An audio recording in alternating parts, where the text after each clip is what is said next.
It's been 5.5 years now since I moved into this workshop, and aside from a few changes made last year, as a result of me deciding to remove the miter saw and miter station from my workshop, the layout of machines is the same as when I first moved in here. But now the time has come to have a major rethink, and there are a few reasons why. Firstly, I got this new bandsaw, and according to the manual, it must be hooked up to dust extraction. I realised that the best solution would be to try to get all of my larger machines closer together. At the moment when I'm working on a project, I spend a lot of time going from my table saw over here to my planer thicknesser over here, so it'd be nicer if I could get those two machines closer together. There are a couple of restrictions though. The first is electrical. I have two machines that require 16 amp power, my planer thicknesser and my table saw. And the second is this column which I installed to hold some power as well as dust extraction ducting. I could potentially move this, but I'd rather not. So I sat down with a piece of paper, marked up a scale drawing of the workshop where 1 metre is equal to 5 centimetres. That keeps things pretty simple because it all fits on an A3 piece of paper.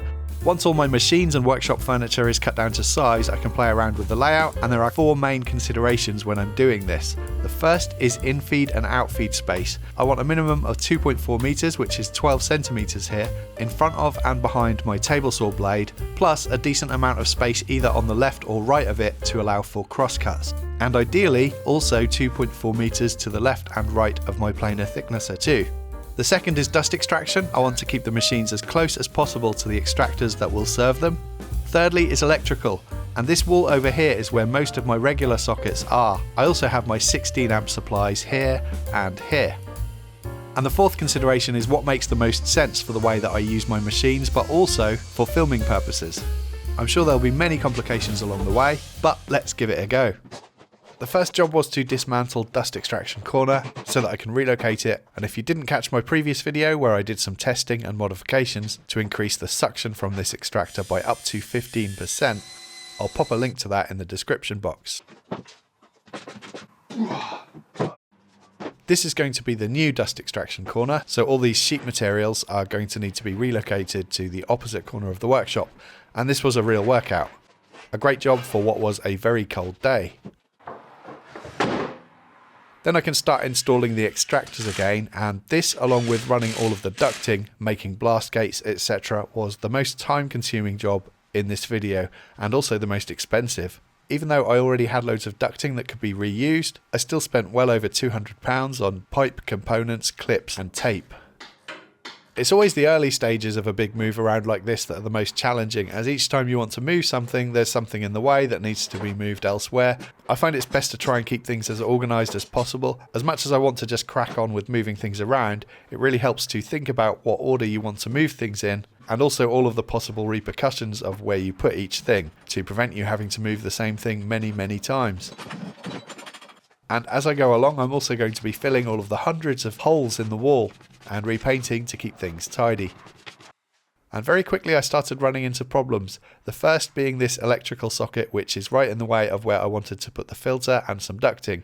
I turned off the power to the socket, ready to move it, but I didn't realise what a problem this would turn out to be until I looked back at some old footage on YouTube of when I installed these insulated internal wall panels.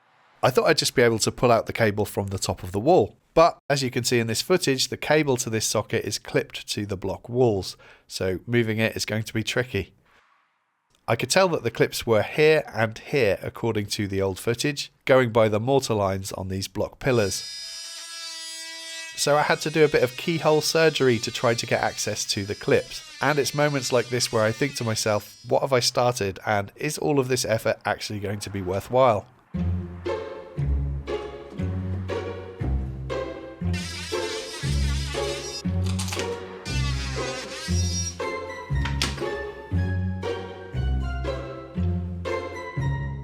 In the end, I managed to fish out the cable with a metal hook. It did damage the cable, but that doesn't really matter, seeing as I was going to be cutting it back shorter and relocating it anyway. Hallelujah.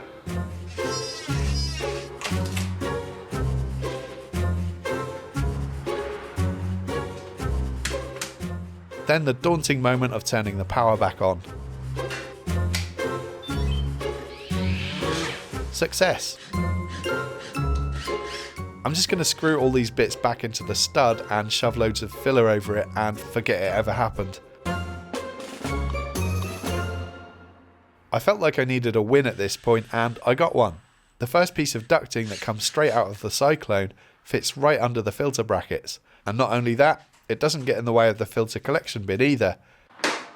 I'm going to be reusing all my old ducting components, so I just soak them in some old used white spirit to dissolve any of the gaffer tape residue from each component, and that worked great.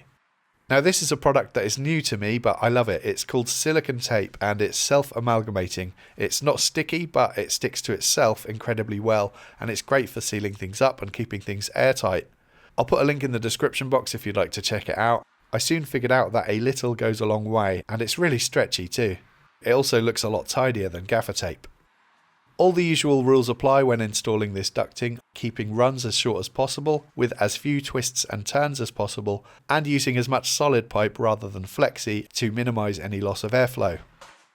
I'm going to be suspending these pipes from the ceiling so that they don't interfere with my lighting, and I got everything positioned temporarily with some string, and then once I was happy I could replace it with some old salvaged hanging basket chains.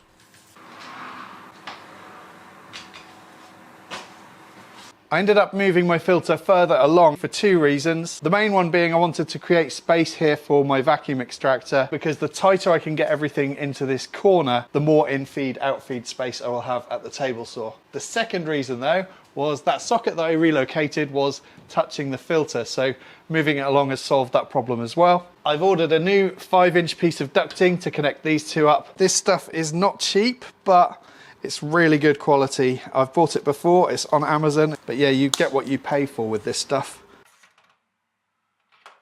I made two long reach blast gates here. I didn't film making these, but I'll leave a link to a video I made a few years ago in the description box. Right, so dust extraction corner is almost done now, and the HVLP is going to go off in two branches. Each is controlled by a blast gate. The first branch goes over to my column over here. And I'm going to be adding two blast gates here, one for the planer thicknesser and one for the bandsaw. The second branch goes down to my table saw, and this area is going to be difficult to access, hence the long reach blast gates that I've made for there. And then beyond that, I've installed some ducting over here, where I think I'm going to install some kind of dust hood for the lathe. I do still need to run separate ducting for my vacuum extractor, but I'm going to sort that out later too, because I'm getting a bit bored of doing ducting now. The next job was to focus on clearing all this. I've moved all of my power tool cubbies over to here, which will be right next to my workbench, so that'll be nice. And there are a few other things that I need to locate close to this. The first being my plunge saw guide rails. The side of this unit seems to be a nice convenient place to put them. And another being tool batteries. This also seems like a nice place to tuck away my longest parallel clamps. And beneath that is a good place for my screws. Right, I can finally start moving machines around now, and I'll finally find out if this new layout is actually going to work. And at last, now several days into this process, I'm starting to feel like I'm making some progress.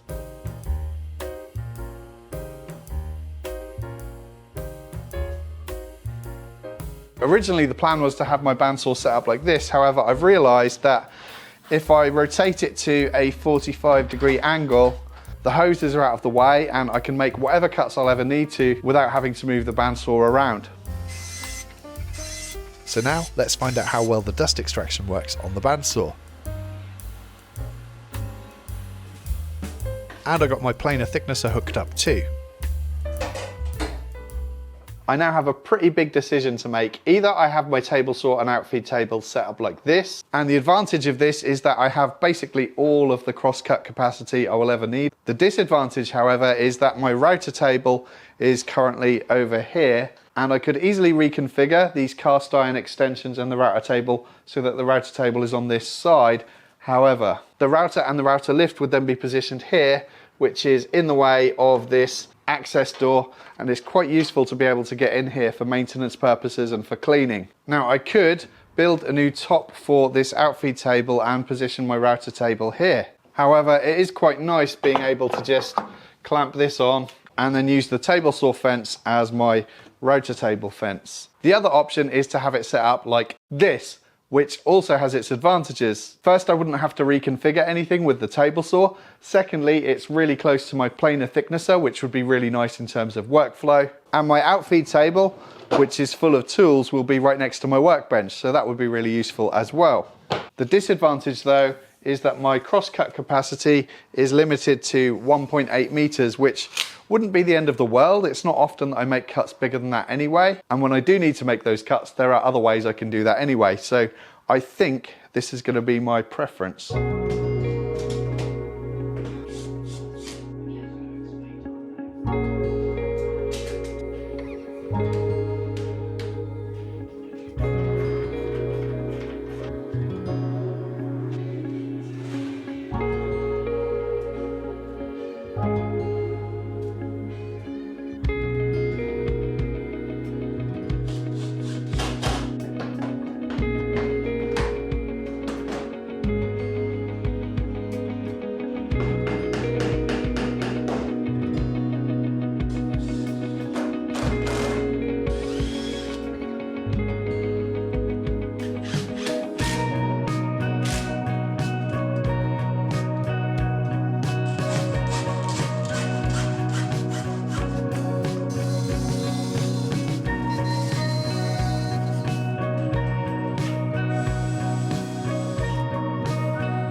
Right, I've got all of the ducting done for the vacuum extractor now, and most of these joins up here are all hot glued, and that's because I wanted it all to be quite rigid so that when I use the blast gate, nothing moves around.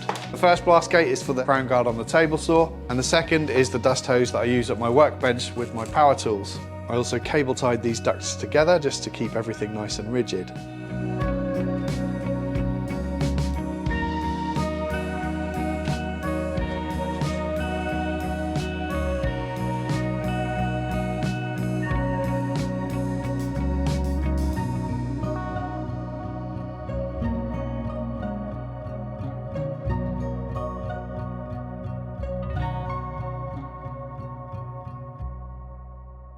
"7 days this took. But it wasn't just moving things around. There was a lot of sorting stuff out, giving old tools away, cleaning and organisation. But was it worthwhile? I definitely think so. It's been really nice to kind of declutter. I've actually got some walls with nothing on them now. And that's partly for practicality, because when I pull my sheet materials out, I don't want to be knocking things off the wall, which is what used to happen. But also it just makes the space feel a little less busy. And also I still have the option of pushing the workbench out of the way if I need some open space for working on something big.